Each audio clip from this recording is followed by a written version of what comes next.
پہلے زمانے میں جو آدمی جو کتاب لکھتا تھا، جو مصنف ہوتا تھا، اس کا رائٹر ہوتا تھا، تو پڑھنے والے طلبہ اسی سے اس کتاب کو پڑھنا چاہتے تھے کہ جتنا معنی اور منشا اور مراد اس کو معلوم ہے، دوسرا کوئی آدمی اس کتاب کو پڑھائے گا تو وہ نہیں بیان کر سکتا۔ تو ایک استاذ نے اپنے طلبہ میں سے ایک طالب کو یہ کہا کہ یہ جو کتاب آپ پڑھنا چاہتے ہیں مجھ سے، اس کتاب کے مصنف زندہ ہیں افغانستان میں، وہاں جا کر انہی سے پڑھو، وہ جتنا اچھا سمجھائیں گے بتائیں گے اور کوئی نہیں بتا سکتا۔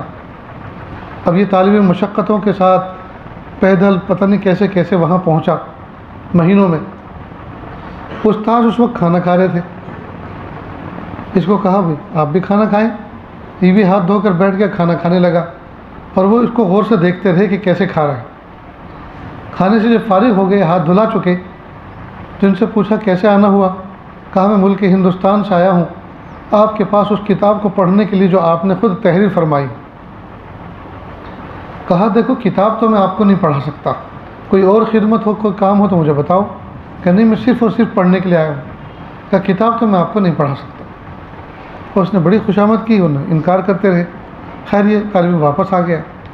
اب جب استاد کے پاس آیا تو وہ حیران ہو گئے کہ اتنی جلدی واپس آ گئے۔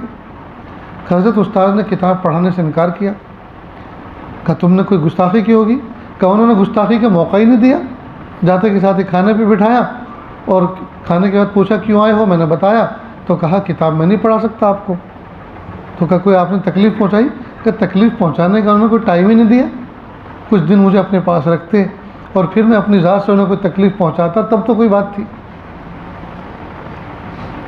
خیر استاد نے سوچا ہو نہ ہو کھانے میں اس نے کچھ گڑبڑی کی ہے، تو انہوں نے بھی دسترخوان لگایا اور دسترخوان پہ بٹھایا ان کو کھلانا شروع کیا۔